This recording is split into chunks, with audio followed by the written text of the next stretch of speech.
Hi friends, and welcome back to my channel. In today's video I'm going to share with you what I crocheted and knitted back in 2023, and we have around 50 items crocheted, but keep watching to find out what were the projects.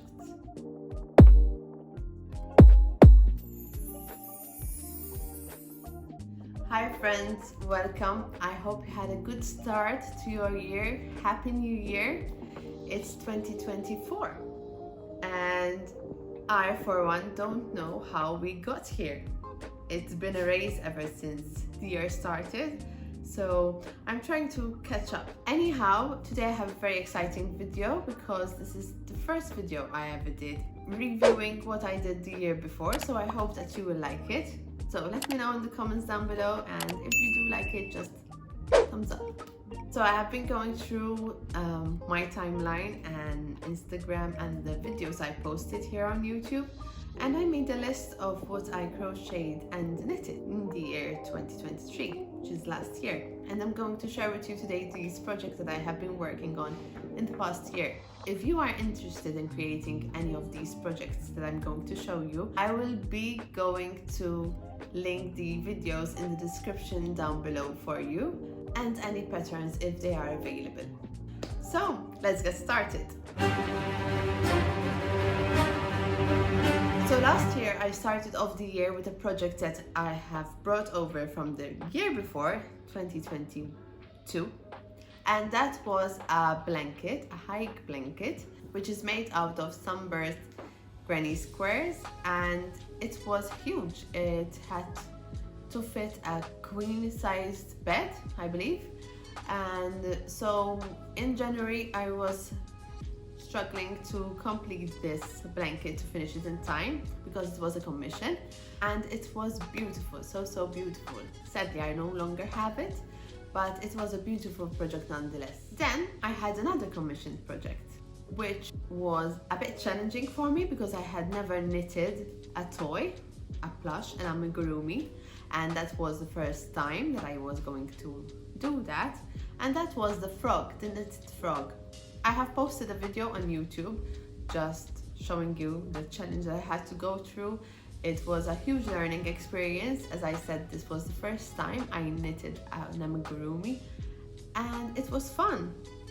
And you guys seem to love that video, so it's a win-win situation. The pattern is by Dot Pebbles, and I'm glad that everyone loved the video and enjoyed it. And I know a lot of you guys knitted this frog too, so eventually, also associated with the frog, I knitted his sweater, which is also a pattern by Dot Pebbles. I created sort of a tutorial because she does have some tutorials, but they are not so easy to follow, and I did not find much help on YouTube, so I decided to create my own related to this frog. So that is why I created these videos for you, and I'm glad that you enjoyed them.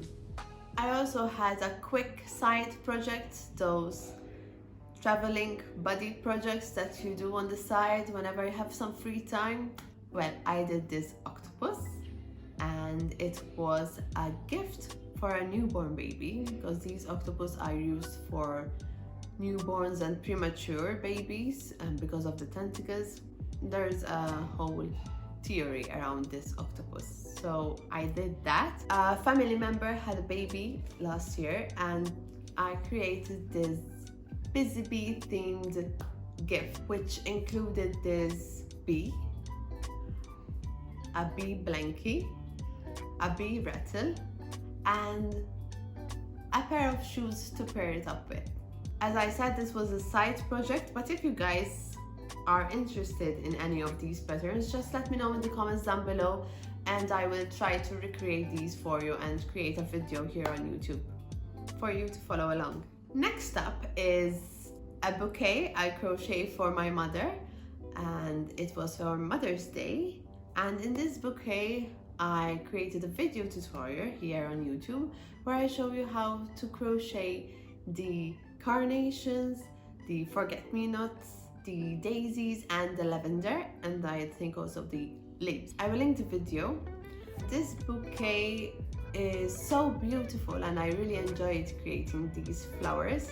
and it's a gift that stays forever. So it's not just a Mother's Day gift, you can gift it any time of the year. Next up is my favorite project that I worked on last year, and that is the festival cardigan. The pattern for this festival cardigan is by Crochet Knit, and it was a challenge, I must say, to first get the hang of the granny squares, but once you get the hang of it, it's so beautiful because the granny squares are made of 2 granny squares on top of each other. One is a basic granny square, but the one on top, it's a bit intricate and might seem a bit challenging, but eventually it's so beautiful, and this is my favorite piece of 2023.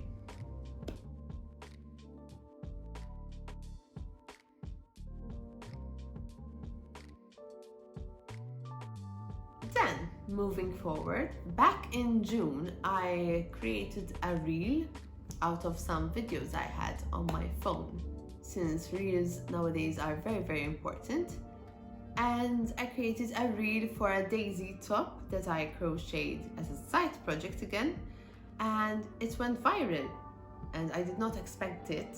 So in fact, I didn't write any patterns for it, and I did not plan to make a video about it.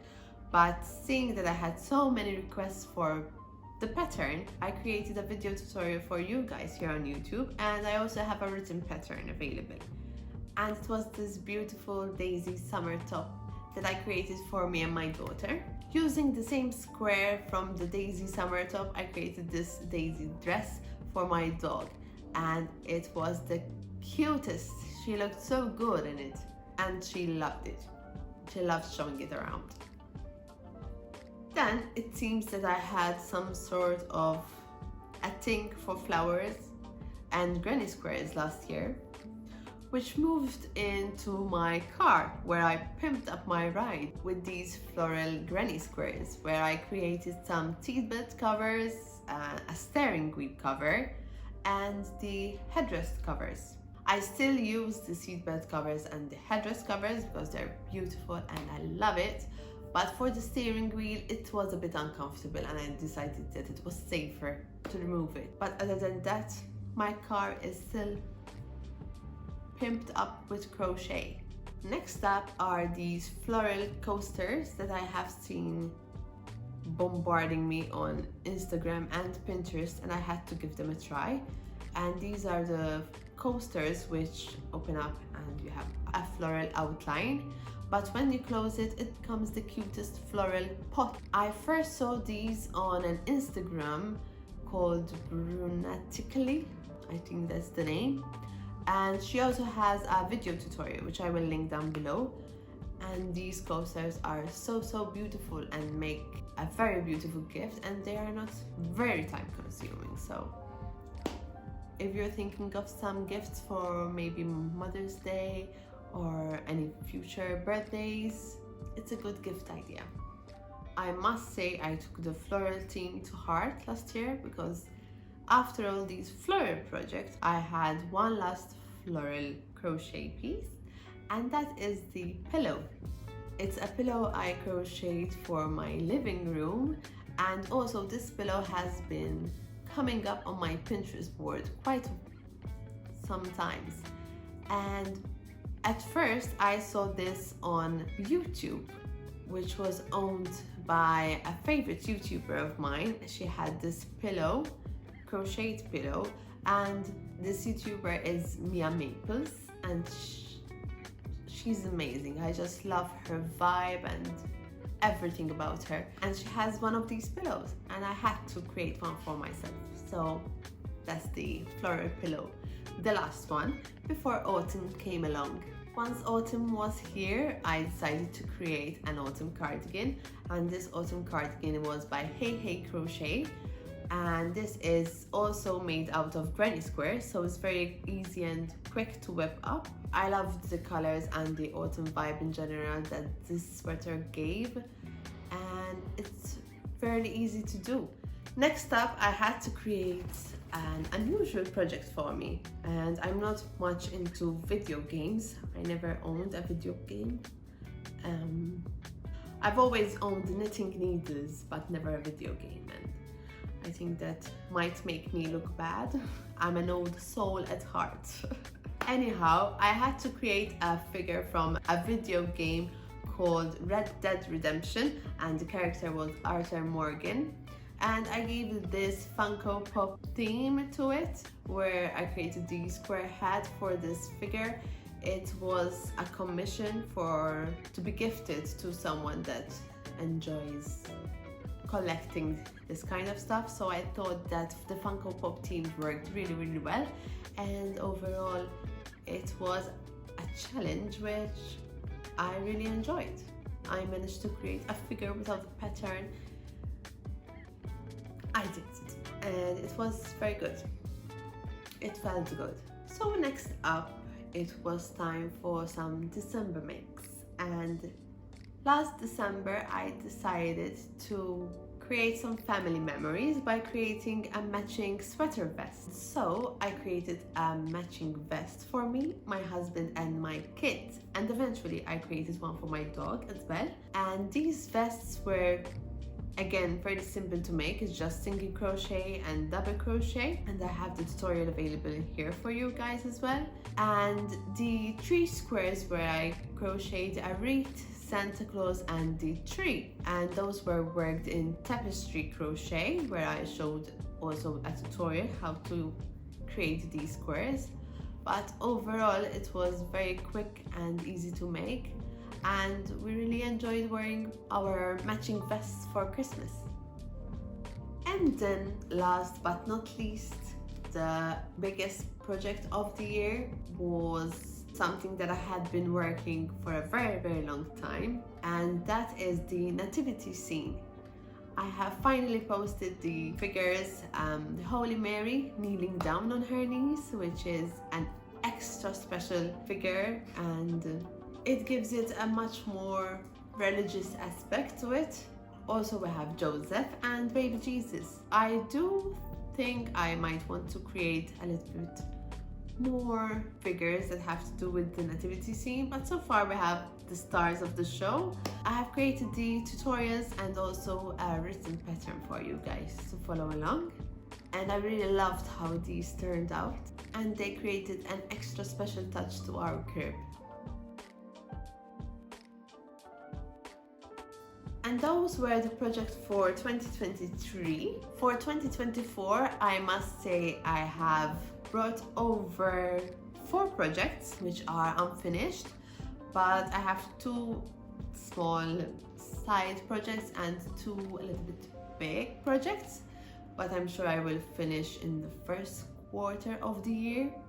One of the projects is actually a dress, a 2-piece. I have been planning to create this 2-piece to commemorate this year because I am a 1994 baby, and this year means that it's the 30th year for us 94 babies. If you're a 94 person, hi, happy 30th.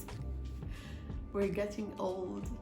Anyhow, I wanted to commemorate this sort of step, not into adulthood, but into the next phase of life.